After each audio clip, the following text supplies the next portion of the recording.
एक खास शख्सियत के साथ मुलाकात। देखिए जयदेव पटेल के साथ नंबर 1 इंडिया न्यूज पर रोजाना रात 9 बजे।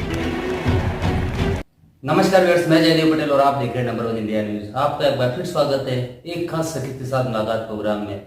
आज हम बात करेंगे ईरान और इजराइल के बीच चल रहे युद्ध का चौथा दिन है, जिसमें ताबड़तोड़ दोनों ही तरफ से कहीं न कहीं हमले किए जा रहे हैं। ऐसे में कहीं न कहीं दुनिया दो हिस्सों में बढ़ती हुई नजर आ रही है। आखिर इसके क्या मायने हैं और इसी के साथ साथ में प्रधानमंत्री नरेंद्र मोदी के 3 दिवसीय विदेश दौरा कितना अहम है ऑपरेशन सिंदूर के बाद। इन्हीं तमाम बात के लिए हमारे साथ खास मेहमान है रक्षा विशेषज्ञ रिटायर्ड जनरल ए के सिवाच। मैं जनरल ए के सिवाच, आपका बहुत बहुत स्वागत है हमारे प्रोग्राम में।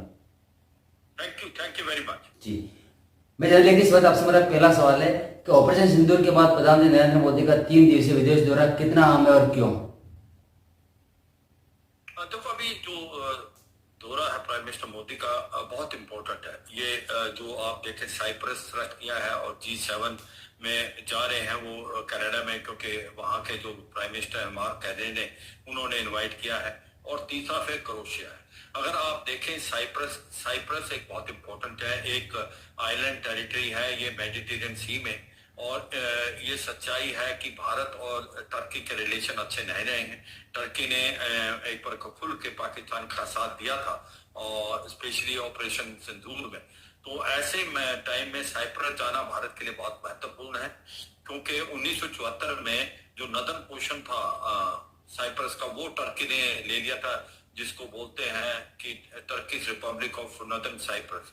तो उसके बाद साइप्रस और टर्की के बीच में काफी रिलेशन खराब रहे हैं और ऐसे में ग्रीस के भी टर्की से। तो भारत का मेन एम है एनमीज माय फ्रेंड। तो ये सच्चाई है, साइप्रस से भारत रिलेशनशिप बढ़ाना चाहता है। उसके 3-4 और रीजन भी हैं। ये भी सच्चाई है कि जो साइप्रस है वो EU का 2026 के अंदर एक प्रकार प्रेसिडेंसी मिलेगी उसको। दूसरा सबसे इम्पोर्टेंट चीज जो है, भारत दिलाना चाहता है साइप्रस से, टर्की को एक साफ सुथरा मैसेज देना चाहता है। अगर वो पाकिस्तान के साथ ऐसे खड़ा होता है तो भारत भी अपने हितों को देखते हुए जो उसके दुश्मन देश है उनके साथ भारत खड़ा होगा। और चाहे वो ग्रीस हो या एक प्रकार साइप्रस हो। साइप्रस में एक और इम्पोर्टेंट है, ये एक प्रकार से इसको गेटवे टू जो एक माना जाता है यूरोप। और साइप्रस एक EU का मेंबर भी है और नेटो का भी मेंबर। अब आगे बात आती है कि इसकी अहमियत और क्या है। ये जो India middle east European economic corridor बनेगा वो भी इसके थ्रू जा रहा है। जब यूरोप में जाएगा तो साइप्रस एक बहुत बड़ा इंपॉर्टेंट है। साइप्रस में भारत का टूरिज्म भी बड़ा है, भारत के ट्रेड और के भी रिलेशनशिप बहुत अच्छे हैं। इसके बाद technological, economic, people to people contact, tourism को देखते हुए, तो ये इन चीजों को मद्देनजर रखते ये एक बहुत ही अहम विजिट है। और ये विजिट जो है आपको कह सकते हैं कि 2 दशकों में पहली बार है। इससे पहले 1982 में प्रधानमंत्री इंदिरा गांधी गई थी और 2002 में प्राइम मिनिस्टर अटल बिहारी वाजपेयी। तो मुझे लगता है बहुत इंपॉर्टेंट। दूसरी जो विजिट है वो कनाडा की है। कनाडा में आपको पता ही है कि भारत के जो G7 की मीटिंग है, G7 जो देश हैं उनके बारे में पहले मैं अपने व्यूअर्स को बताना चाहूंगा। वो 7 बेस्ट इकोनॉमी है वर्ल्ड की, जिसके अंदर अमेरिका भी आता है, कनाडा भी है, UK भी है, फ्रांस भी, जर्मनी भी और इटली और जापान। तो ये पहले G8 होती थी 2014 तक, मगर जब रूस ने क्रीमिया को हड़प लिया था तो रूस को इससे निकाल दिया था। तो इसके अंदर 2019 के बाद भारत हर साल इसको इनवाइट किया जाता है। और इस बार कुछ आशंकाएं थी, वो इसको लेके थी क्योंकि भारत और जो कनाडा के रिलेशन में काफी एक प्रकार आप कहें कि दूरी पैदा होगी थी। वो हुई थी जस्टिन ट्रूडो के कारण, जो पहले प्राइम मिनिस्टर थे। पार्टी यही थी और उसकी वजह यह थी कि जो जस्टिन ट्रूडो ने एक प्रकार भारत के ऊपर एलिगेशन लगाई जो इल फाउंडेड थी, विदाउट एनी एविडेंस थी, कि हरजीत सिंह निज्जर जो कि एक खालिस्तानी एक्टिविस्ट है, उसके अंदर भारत की गवर्नमेंट की एजेंट का इन्वॉल्वमेंट थी उसकी मारने में कनाडा में जब उसकी हत्या हुई थी। भारत ने साफ सुथरे शब्दों में बताया था भारत का इससे कोई लेना देना नहीं है। अगर आपके पास कोई एविडेंस है तो हमसे शेयर करें, हम उसमें इन्वेस्टिगेशन करेंगे। मगर कभी भी कनाडा ने कोई एविडेंस नहीं दिया। जी। और इसके कारण भारत के जो रिलेशनशिप में काफी खटास आई थी। और एक जस्टिन ट्रूडो जो थे वो ऐसा क्यों कर रहे थे? वो इसलिए कर रहे थे क्योंकि उसकी एक माइनॉरिटी गवर्नमेंट थी और उसको हेल्प ली हुई थी न्यू डेमोक्रेटिक पार्टी जो जगमीत सिंह की, वो भी एक खालिस्तानी एक्टिविस्ट थे, तो इसलिए वो कर रहे थे। मगर उसके बहुत नुकसान हुआ। भारत और कनाडा के जो इकोनॉमिक रिलेशन में भी काफी नरमी आई। इसके बाद भारत और Canada free trade agreement sign करने के कतार पे थे, उसके भी एक प्रकार से काफी डिले होगा। अब मार्क कार्ने ने बुलाया है भारत ने, तो हम G7 की मीटिंग तो अटेंड करेंगे, मगर मुझे लगता है भारत और कनाडा की बायलैटरल बातचीत भी हो सकती है। और ऐसा लगता है कि भारत और कनाडा के रिलेशनशिप दोबारा पटरी पे आएंगे और हो सकता है आने वाले समय में हम फ्री ट्रेड एग्रीमेंट भी कनाडा के साथ करें। कनाडा को देखो, भारत को कनाडा की जरूरत है, इसमें कोई शक नहीं, पर कनाडा को भारत की ज्यादा जरूरत है। और इसको मद्देनजर रखते ये जो अभी विजिट है कनाडा की G7 मीटिंग में बहुत महत्वपूर्ण है। और भारत के प्राइम मिनिस्टर दूसरे जो लीडर्स हैं उनसे भी शायद बायलैटरल बातचीत करने की कोशिश करें। आते वक्त जब वो विजिट खत्म कर लेते क्रोएशिया आएगा। क्रोएशिया भी एक बहुत इंपॉर्टेंट देश है भारत का, और वो भी एक प्रकार जो पहले यूगोस्लाविया होता था उसके हिस्से होने के बाद क्रोएशिया जो एक इतना इंपॉर्टेंट देश है कि भारत उस पर टूरिज्म भी बढ़ाना चाहता है, इकोनॉमिक रिलेशनशिप भी बढ़ाना चाहता है।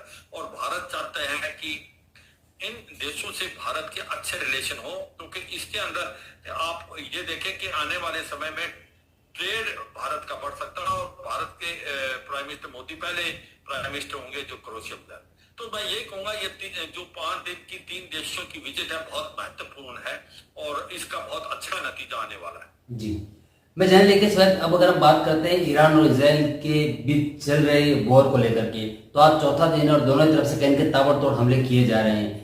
ऐसे में तमाम जो देश हैं, दुनिया है, वो कहीं के 2 हिस्सों में बढ़ती हुई नजर आ रही है। आधे लोग कहीं के ईरान के सपोर्ट में है तो आधे लोग इजराइल के सपोर्ट में। ऐसे में कौन कौन से देश किसके सपोर्ट में है और ये कितना चुनौतीपूर्ण है आने वाले समय में एक इंटरनेशनल लिहाज से अगर देखा जाए तो, थर्ड वर्ल्ड वॉर की अगर बात करें तो? हाँ बिल्कुल, देखो सच्चाई है कि बात ऐसी है कि इजराइल के अस्तित्व का सवाल है, सर्वाइवल का है, एग्जिस्टेंस का सवाल है। वो ये कहते हैं कि अगर ईरान ने न्यूक्लियर हथियार बना दिया तो उनको एक एग्जिस्टेंस थ्रेट है, इसमें कोई शक नहीं। तो वो कभी भी इजराइल ईरान को न्यूक्लियर हथियार नहीं बनाने देगा। और आज तक वो क्यों नहीं बना पाया कि जब भी वो इस कतार पे होता था वो कि न्यूक्लियर हथियार बनाना कुछ ना कुछ कर देता था इजराइल, चाहे तो वो साइबर वारफेयर या स्पेस या नॉन कैनेटिक से करते रहा, कि आज तक जो ईरान है वो न्यूक्लियर हथियार नहीं बना पाया। मगर अभी ईरान न्यूक्लियर हथियार बनाने के बहुत करीब था। और कहीं ना कहीं JCPO joint comprehensive plan of action, उसके अंदर भी वो जब से डोनाल्ड ट्रंप के 2018 के बाद निकलने के बाद जिस प्रकार से वो एनरिच यूरेनियम कर रहा था कि ऐसा लगता था वो 7 से 10 के करीब न्यूक्लियर हथियार 2-3 महीने में बना सकता है। और ये IAEA ने भी बोला, इंटरनेशनल एटॉमिक एनर्जी एजेंसी ने, कि जो यूं तो ईरान NPT का मेंबर है, नॉन प्रोलिफरेशन का, मगर वो हथियार बनाने के बहुत करीब है। और ऐसे में बातचीत चल रही थी अमेरिका और ईरान की कि कोई न्यूक्लियर डील साइन हो। और जो डोनाल्ड ट्रंप ने 60 दिन की विंडो दी थी कि इन 60 दिन के अंदर बातचीत से कोई नतीजा निकले, मगर ईरान झूठ बोलता था। कहीं ना कहीं ये बार बार कहता था कि उसके जो भी न्यूक्लियर एनर्जी है उसका बेसिक एम है सिविल न्यूक्लियर एनर्जी, और ऐसा कुछ नहीं कर रहा कि जिससे न्यूक्लियर हथियार की तरफ ईरान जा रहा। तो इसलिए इजराइल के पास कोई चॉइस नहीं थी, इजराइल ने ईरान पे हमला किया, और वो भी 61 दिन 60 दिन की जो विंडो थी उसको खत्म करके। और जो हमला किया वो बहुत सटीक था, इसमें कोई शक नहीं। टॉप मिलिट्री जो उनके मिलिट्री लीडरशिप को खत्म कर दिया, टॉप साइंटिस्ट को खत्म कर दिया, मोसाद वहां इन्फिल्ट्रेट कर गई और वहां पर जो रॉकेट मिसाइल प्लस ड्रोन से हमले जो किए वो पिन पॉइंटेड थे। उनकी जो न्यूक्लियर साइट थी उनको भी काफी हद तक बर्बाद कर दिया, उनकी मिसाइल साइट, उनकी एनर्जी सेक्टर को भी किया। तो सच्चाई यह है कि इजराइल ने बहुत ज्यादा नुकसान किया।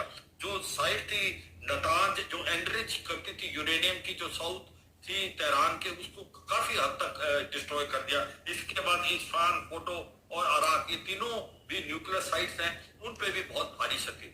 अब बात आती है कि ईरान ने भी पलटवार किया, इसमें कोई शक नहीं। ईरान के पास हाइपरसोनिक मिसाइल हैं और इंटरबैलिस्टिक मिसाइल हैं, जो कि हाइपरसोनिक फतह मिसाइल है, उसने भी पलटवार किया, काफी नुकसान इजराइल पे भी किया, ये इसमें कोई शक नहीं। मगर अगर आप कॉम्बैट पावर की तुलना करें तो इजराइल बहुत आगे है ईरान से, क्योंकि इनका बॉर्डर जो है वो मिलता नहीं है, करीब करीब 2000 के करीब इनकी दूरी है, तो इनकी लड़ाई जो है वो एयर पावर से ही हो सकती है, ना कि ग्राउंड फोर्सेस। और एयर पावर में जो इजराइल बहुत आगे है। और ये भी सच्चाई है कि आपको स्पेस कवर करनी पड़ती है इराक की भी और जॉर्डन की। अगर आप देखें कि यूं तो ईरान ने भी पलटवार किया है और नुकसान किया है, मगर ईरान ज्यादा देर तक चल नहीं पाएगा। क्या ये लड़ाई जो है ये आउट ऑफ कंट्रोल हो सकती है? क्या इसके अंदर अमेरिका आ सकता है? देखो, अमेरिका इनडायरेक्टली सपोर्ट कर रहा है इजराइल को, इसमें कोई नहीं। एयर डिफेंस सिस्टम जो है उसने दिया है, टर्मनी हाईट्यूड एयर डिफेंस सिस्टम थर्ड, उसके बाद उसने पेट्रोल मिसाइल दी है और उसके बाद वो रियल टाइम इंटेलिजेंस भी दे रहा है, मगर वो खुल के नहीं आना चाहता। और कैसे आ सकता है? क्योंकि अगर ईरान ने इनकी जो बेसिस है मिडिल ईस्ट में, जो 8 परमानेंट बेसिस हैं और 10 नॉन परमानेंट बेसिस, उन पे हमला कर देता है, चाहे वो पाक में, सऊदी अरेबिया, आपके यूएई में है और ओमान में है, तो फिर अमेरिका इजराइल के साथ आ जाए। पर मुझे लगता नहीं कि ऐसी गलती ईरान करेगा। अब ऐसा लगता है कि आप कहते हैं कौन किसके साथ है। देखो, इजराइल के साथ ज्यादातर देश हैं, अमेरिका उसके साथ खड़ा है, यूरोप भी by and large tacit understanding है। ईरान के साथ ईरान के साथ एक प्रकार से रूस और चीन है। अब आप रूस की सिचुएशन देखें, रूस इन्वॉल्व है यूक्रेन में, वो ज्यादा मदद नहीं कर सकता। चाइना कर सकता, पर चाइना भी खुल के नहीं आया। इसका मतलब ईरान के पास ज्यादा सपोर्टर नहीं है। मुस्लिम वर्ल्ड जो है बाकी मिडिल ईस्ट में, वो आप देखेंगे वो नहीं चाहते लड़ाई का दायरा बढ़े, वो ज्यादातर या तो न्यूट्रल है या वो इजराइल की तरफ। अब ऐसा लगता है कि ये लड़ाई ज्यादा देर चलेगी नहीं, क्योंकि ईरान ये लड़ नहीं पाएगा। उसकी जो मिसाइलें हैं वो 3-4 दिन के अंदर खत्म हो जाएंगी, क्योंकि इससे आगे वो लड़ नहीं पाएगा। और ऐसे में हो सकता है कोई बातचीत से नतीजा निकले, प्रेशर डाला जा रहा है, क्योंकि उनको भी लगेगा विन विन सिचुएशन। अगर आप इंडिया पाकिस्तान में भी देखें, जो ऑपरेशन सिंदूर हुआ था, जबकि पाकिस्तान को कितनी मार पड़ी थी भारत से और कितना नुकसान हुआ था, मगर वो अपने देश में क्लेम कर रहा था जैसे उसने कुछ वार जीत लिया। अगर आप ध्यान, इसी प्रकार से जो सिचुएशन है, हो सकता है ईरान इस चीज को मान जाए। रशिया भी इसको अंदर इन्वॉल्व है, जो कि पुतिन और डोनाल्ड ट्रंप की बातचीत हुई, कोई ना कोई बातचीत से लड़ाई बंद हो सकती है। ये लड़ाई का दायरा बढ़ने के चांसेस बहुत कम है, क्योंकि अमेरिका नहीं चाहता इन्वॉल्व। ये थर्ड वर्ल्ड वॉर की तरफ नहीं जाएगा, ये एक रीजनल है लड़ाई, और इसके अंदर बाकी मुस्लिम कंट्री पे नहीं आएंगे जब तक ईरान उन पे हमला ना करे, और उसके चांसेस कम लग रहे हैं। और आज की तारीख में पलटवार दोनों तरफ से हो रहा है, और दोनों क्लेम कर रहे हैं कि वो अभी ज्यादा हावी है एक दूसरे पे, मगर सच्चाई है इजराइल की मिलिट्री पावर बहुत ज्यादा है, और उसने दो जो मिलिट्री ऑब्जेक्टिव थे वो बाय एंड लार्ज अचीव कर दिया है। एक तो इनकी न्यूक्लियर फैसिलिटीज को बर्बाद करना, दूसरा इसकी मिलिट्री कैपेबिलिटी को डेंट करना कि आने वाले टाइम में उसके लिए फ्यूचर में, नियर फ्यूचर में थ्रेट ना बने। जय साहब। मैं जानने के इस बात आपसे मेरा एक आखिरी सवाल है कि ईरान और इजराइल के बीच जारी युद्ध में भारतीय स्टूडेंट जो फंसे हुए हैं, उनके लिए अब निकालने का रास्ता साफ हो गया है। ईरान के विदेश मंत्रालय की तरफ से उनको हरी झंडी दे दी गई है, लेकिन अब उनको वहां से निकालना कितना चुनौतीपूर्ण रहेगा भारत के लिए?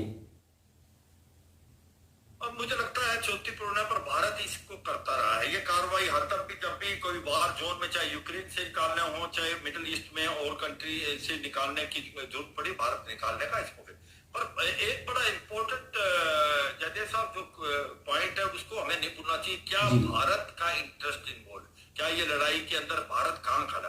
देखो, भारत जो है वो लड़ाई को बंद कराना चाहता, वो डायलॉग और डिप्लोमेसी से बात, क्योंकि भारत के लिए दोनों देश बहुत इंपॉर्टेंट है। भारत के लिए ईरान भी बहुत इंपॉर्टेंट है, क्योंकि ईरान से हमारा चाबार पोर्ट आप जानते हैं बहुत इंपॉर्टेंट है, जो कि आपको बाईपास करके पाकिस्तान, उसको अफगानिस्तान, सेंट्रल एशियन स्टेट, फिर नॉर्थ साउथ ट्रांसपोर्ट कॉरिडोर, और फिर वो ईस्ट यूरोप और जो रूस से जोड़ता है, उसमें जब ये तैयार हो जाएगा तो 5% वर्ल्ड का ट्रेड वहां से जाएगा। तो इसलिए भारत चाहता चाबार पोर्ट जल्दी से जल्दी पूरे हिसाब से ऑपरेट हो। अगर ये लड़ाई ज्यादा फैलती तो चाबार पोर्ट भी एक प्रकार हो सकता है ये दायरे में आ जाए, तो ये भारत नहीं चाहता लड़ाई। दूसरी बात ये है, लड़ाई बढ़ेगी तो वहां पर ऑयल के रेट पूरे वर्ल्ड में ज्यादा होंगे, 10% करीब होगा। और एक के भी हमें है कि जो पर्शियन गल्फ के अंदर जो कि एक प्रकार से स्टेट ऑफ हार्मोज है, वो ब्लॉक कर सकता है ईरान, और वहां से भारत का जो ऑयल आता है वो वहीं से आता है, तो उसमें इम्पैक्ट हो सकता है, और वो भारत को नहीं बाकी देशों को भी इम्पैक्ट हो सकता है। तो ये बड़ी इंपॉर्टेंट चीज है। ईरान को देखते हुए इजराइल भी भारत का दोस्त रहा है, भारत हथियार लेता है और भारत काफी हद तक मिलिट्री टेक्नोलॉजी वहां से शेयर करता है। तो भारत के पक्ष में नहीं है कि ये लड़ाई लंबी चले, भारत चाहेगा ये लड़ाई जल्दी खत्म हो, क्योंकि भारत के लिए दोनों देश बहुत महत्वपूर्ण है। जयदेव साहब, मैं जानने के बाद आपने बड़े समय निकाला और महत्वपूर्ण जानकारी हमारे साथ साझा करी, उसके लिए आपको बहुत बहुत धन्यवाद। थैंक यू, जय हिंद।